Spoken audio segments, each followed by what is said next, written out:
Artıq mövzumuz bəllidir. Son zamanlar uşaqlar arasında, xüsusilə də azyaşlılar arasında kriminala meyillilik artıb. Bunun səbəbi nədir?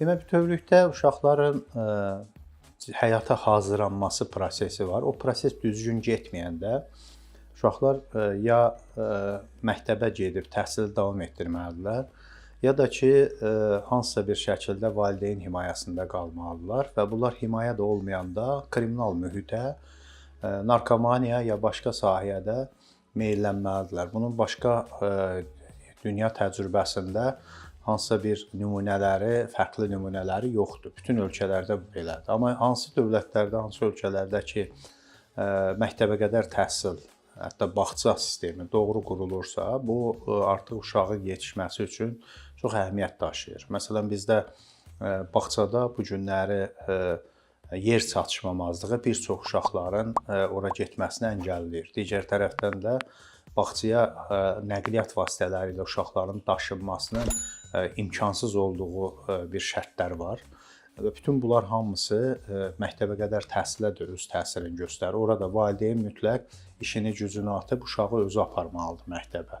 Bu da valideynin həm iş prosesini pozur, həm maddi məsrəf deməkdir, həm də uşağın müəyyən dərəcədə tam nəzarətdə saxlanmasına imkan vermir. Və orta məktəbdə də bizdə infrastruktur uşağın yetişməsi üçün uyğun deyil. İnfrastruktur deyəndə nə deyirəm? Məsələn, bədən tərbiyəsi zalları yoxdur. Laboratoriyalar daha yüksək səviyyədə qurulmalıdır. Kompüterləşmə yüksək səviyyədə getməlidir. Hətta məktəbdə uşaqlara yemək verilməsi məsələsi həllini tapmayıb. Məktəbə uşaqların daşınma problemi var. Avtobus ya başqa xüsusi ayrılmış nəqliyyat vasitələri yoxdur. Digər tərəfdən bir çox yaradıcı uşaqlar üçün hansısa bir məkanda mərkəzlər var. O mərkəzə gedib çatma imkanı yoxdur. Çünki 5 yaşından yuxarı uşaqlara vəsait tələb olunur. Yoxsul sferadan çıxan insanların bu özünü inkişaf etdirmə imkanı yox. Yaxud da Bakının bir çox yerlərində tutaq ki, musiqi məktəbləri yoxdur. Musiqi tərbiyəsi alan adamın zövqü də fərqli bir formalaşır. Dərnəklər yoxdur, texniki və başqa dərnəklər yoxdur, uşaqlar orada yetişə bilmirlər.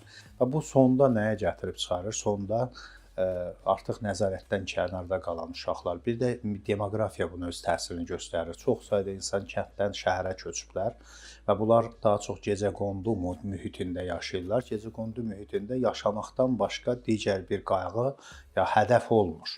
Hədəf olmayanda valideynin bu hədəfi, imkansızlığı, uşaq da valideynin ancaq cari işlərini görməklə mükəlləf olan bir vəziyyətdə yetişir və o inkişafdan dayanır.